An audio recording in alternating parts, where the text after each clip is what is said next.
ताई, राज ठाकरे आणि उद्धव ठाकरे हे ठाकरे बंधू एकत्र येतील अशा पद्धतीचं चित्र दिसत आहे.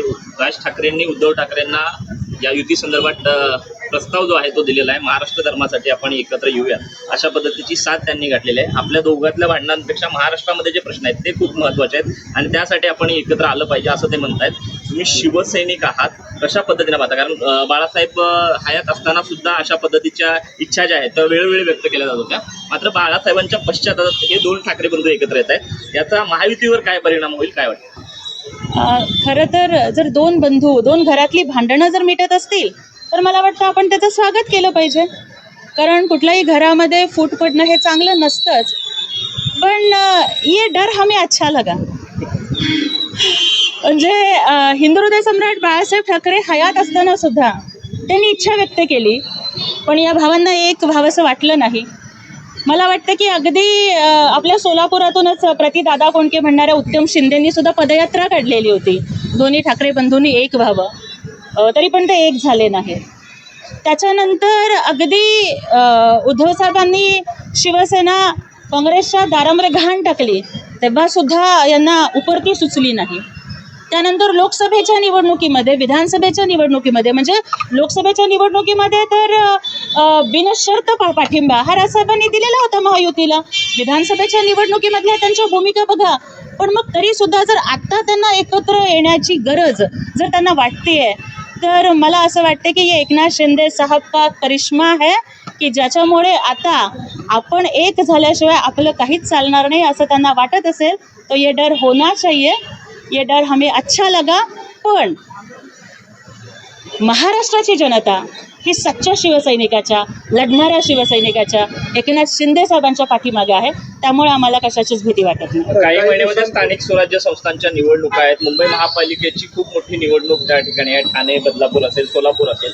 या ठिकाणी या महायुतीवर ह्या युतीचा काही परिणाम होईल मला असं वाटतं? महायुती ही अभेद्य आहे. मुळात महायुतीमध्ये शिवसेना भारतीय जनता पक्षाची युती तर नैसर्गिक युती आहे आणि त्यानंतर आदरणीय अजितदादांच्या सोबत सुद्धा जो कॉमन मिनिमम प्रोग्रामवरती जी युती झालेली आपण बघितलं की लोकसभेच्या निवडणुका आम्ही एकत्र लढलो, विधानसभेच्या निवडणुका आम्ही एकत्र लढलो आणि त्यामध्ये अतिशय कौशल्यानं आमच्या तीनही नेत्यांनी हे सगळं काही आपला जो कारभार आहे ते सुरळीत चालवतात. त्यामुळे इतर कुणाच्याही युतीचा आमच्यावरती 1% सुद्धा परिणाम होणार नाही. एकनाथ शिंदे राज ठाकरेंच्या भेटीला जातात, मात्र राज ठाकरे वेगळंच काहीतरी बोलतात. कशाचे संकेत म्हणायचं? युती झाली नाही त्यामुळे अशा प्रकारचे दुसरा निर्णय घ्यावा लागला. बघा, आता आदरणीय राजसाहेब, आदरणीय एकनाथ शिंदे साहेब हे दोघंही मोठे नेते आहेत. त्यांच्या भेटीमध्ये नक्की काय चर्चा झाली हे त्या दोघांनाच माहिती आहे. त्याच्या संदर्भात मी काहीही भाष्य करणं हे चुकीचं ठरेल. पण मला एक सर्वसामान्य, मी एक खूप छोटी कार्यकर्ता आहे, खूप गरीब कार्यकर्ता आहे, एक महाराष्ट्रातली एक सर्वसामान्य शिवसैनिक म्हणून सुद्धा जेव्हा मी बघते ना राजसाहेबांच्याकडे, तेव्हा मला तो गोलमाल 3 मधलं जॉनी लिव्हरचं कॅरेक्टर आठवतं, जे असं भूला व्हायचं बघा, की ते भूला म्हणलं ते सगळं विसरून जायचं.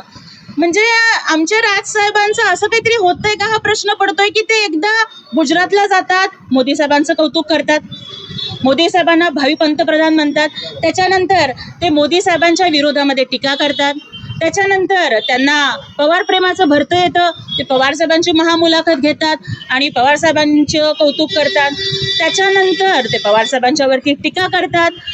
त्याच्यानंतर आपण बघतो की ते लोकसभेमध्ये महायुतीला बिनशर्त पाठिंबा देतात. आता उद्धव साहेबांनी त्याची बिनशर्ट म्हणून टीका आणि खिल्ली उडवली ते जाऊ द्या, पण त्याच्यानंतर परत विधानसभेला त्यांच्या भूमिका बदलतात. माणसानं कुठेतरी ठाम राहिलं पाहिजे ना, माणसानं कुठेतरी स्थिर राहिलं पाहिजे.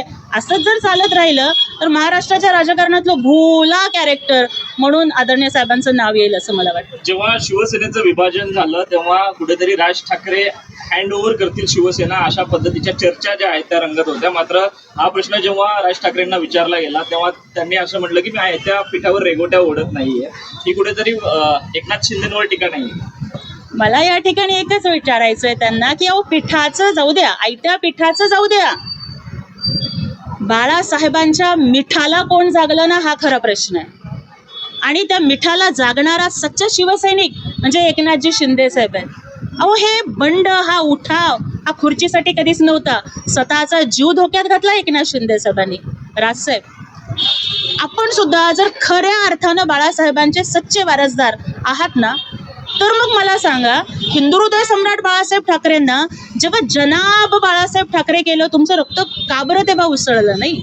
ज्या वेळेला अजानच्या स्पर्धा या महाविकास आघाडीच्या सोबत असताना उद्धव साहेबांनी घेतल्या, तेव्हा तुम्हाला संताप आला नाही? अहो, ज्या वेळेला राम मंदिराला विरोध केला तेव्हा तुम्हाला महाराष्ट्र धर्म आणि अस्मिता आठवली नाही? तर आता फक्त मुंबई महापालिकेच्या लोण्याच्या गोळ्यावर डोळा ठेवून यांचं हे सगळं बंधुप्रेमाचं भरतं आलंय. पण हे जर अमर अकबर अँथनी एकत्र होत येत असतील तर आमच्या त्यांना शुभेच्छा आहे. किती दिवस हे बंधू एकत्र राहतील असं वाटतं? कारण आताच तुम्ही बोला म्हणालात, हे पुन्हा विसरतील?